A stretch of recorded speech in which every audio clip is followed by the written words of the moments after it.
Hello दोस्तों, welcome back to my channel. तो ये जो वीडियो है इसमें मैं आपको गाइड करने वाला हूँ एनईपी से जो चेंजेस आएंगे उसके लिए। तो ज्यादा देर ना करते हुए वीडियो चलिए शुरू करते हैं।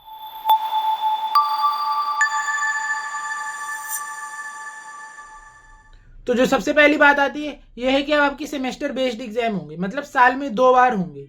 जैसे कि कॉलेजेस में होता है उसी तरह अब आपका भी होगा। पहले 10+2 फॉलो होता था, लेकिन अब 5+3+3+4 सिस्टम फॉलो होगा, जिसमें कि अब आपको 9th से ही अपनी स्ट्रीम यानी कि सब्जेक्ट सिलेक्शन करने का चांस मिलेगा, जिसमें आप बहुत सारी सब्जेक्ट अपने हिसाब से सिलेक्ट कर सकते हैं।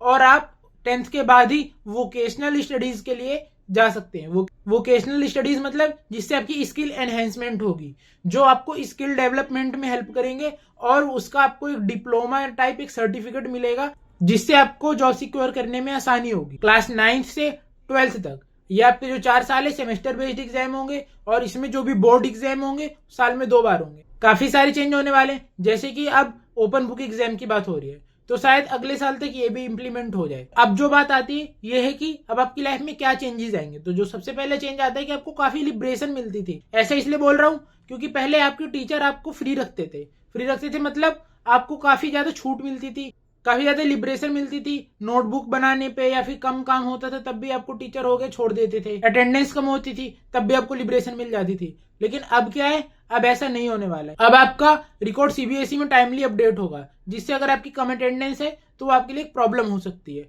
आपको अपनी नोटबुक मेंटेन करनी होगी, और आपको को करिकुलर एक्टिविटीज में भी पार्टिसिपेट करना होगा स्किल एनहेंसमेंट के लिए। अब जो नेक्स्ट चीज है वो मैं आपको एक एग्जांपल के साथ समझाऊंगा।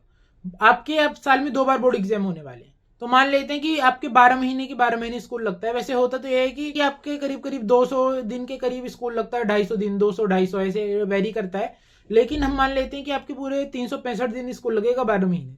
अगर आपके एक बार साल में पहले बोर्ड एग्जाम जैसे हो रहे थे तो आपको 1 महीना बोर्ड एग्जाम में जाता था, मतलब 11 महीने आपको पढ़ने को मिलते थे, जिसमें से भी आप मान लीजिए कि 1 महीना प्री बोर्ड वगैरह में निकल जाता था, तो आपको 10 महीना पढ़ने के लिए मिलता था। लेकिन अब ऐसा नहीं होगा। अब होगा आपके साल में 2 बार बोर्ड एग्जाम होंगे।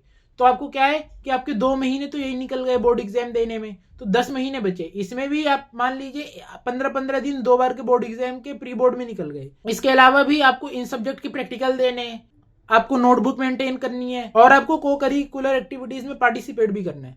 तो आपके लिए पढ़ने का टाइम कम बचेगा।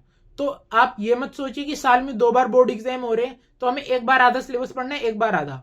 ऐसा नहीं है, सब्जेक्ट भी चेंज हो गए सेमेस्टर वाइज, तो आपको ज्यादा ही पढ़ना पड़ेगा। अब जो सबसे इंपॉर्टेंट बात है, जो नेक्स्ट चीज है, वो ये है कि जब भी कोई नई पॉलिसी आती है तो उसको इंप्लीमेंट होने में टाइम लगता है। आप उसे डाइजेस्ट जल्दी नहीं कर पाओगे।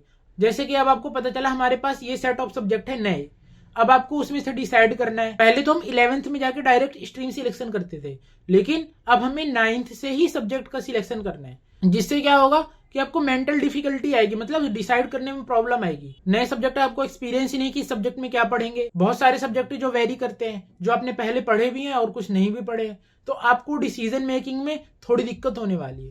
और जो आपके कोचिंग सेंटर है, जो आपके ट्यूशन वाले भैया दीदी है, एनईपी के लिए उनके पास कोई एक्सपर्टीज नहीं होगी। जो स्कूल टीचर्स है, सीबीएसई ने उन्हें टीचर ट्रेनिंग दी है, तो वो आपकी थोड़ी बहुत हेल्प कर सकते हैं, लेकिन डिसीजन एट द एंड आप ही को लेना है। आप ही को नई चीजें अंडरस्टैंड करनी, उन्हें डाइजेस्ट करनी है, तब आप जाके उससे आउटकम निकाल पाएंगे। लेकिन जो भैया दीदी है ट्यूशन टीचर वाले सर है, उनको कोई ऐसी खास ट्रेनिंग नहीं मिली। सीबीएसई ने ऐसे कोई खास ट्रेनिंग नहीं दी कि आप स्टूडेंट को कैसे इंप्लीमेंट करने में हेल्प करोगे, कैसे उसकी अंडरस्टैंडिंग में हेल्प करोगे। तो वो आपके लिए थोड़ा सा इशू हो सकता है। और एक बात ये भी कि जैसे जैसे एजुकेशन सिस्टम चेंज हो रहा है, आपकी सराउंडिंग में भी चेंजेस आएंगे। जैसे कि रिलेटिव्स है, कजन्स हैं, या फिर आपके पेरेंट्स ही हैं, अब वो इस चीज को लेके ज्यादा अवेयर नहीं है, तो आपको उनके साथ कोऑपरेट करना पड़ेगा। वो आपकी हेल्प भी ज्यादा नहीं कर पाएंगे। इसलिए अब आपको क्या करना है, अपने आप ही स्टार्टिंग से ही ध्यान देना है। ये साल बहुत ज्यादा क्रिटिकल है, क्योंकि आपके टीचर्स के पास प्रायर कोई एक्सपीरियंस नहीं है। आपके ट्यूशन टीचर के पास ये भी एक्सपीरियंस नहीं कि ये नया सब्जेक्ट है और इसमें मेरे को पढ़ाना कैसे है। बहुत सारे सब्जेक्ट तो ऐसे हैं शायद आपको उनकी गाइडेंस भी ना मिले। इसलिए आपको सब्जेक्ट सोच समझ के सिलेक्ट करने। बाकी आप चिंता मत करिए, इस चीज में मैं आपकी हेल्प पूरी करूंगा। मैं आपको एश्योर करता हूँ कि आपकी हर चीज में गाइडेंस दूंगा मैं। लेकिन आपको इस चीज की चिंता नहीं करनी है, आपको अंडर कॉन्फिडेंट फील नहीं करना है। आप कॉन्फिडेंस फील करिए, मैं आपकी हेल्प करूंगा, आपको पूरे सपोर्ट करूंगा। और आप भी मेरे को सपोर्ट करिए। Do subscribe to my channel. इस वीडियो में इतना ही। Study smartly. Thank you. मिलते हैं जल्दी नेक्स्ट वीडियो में।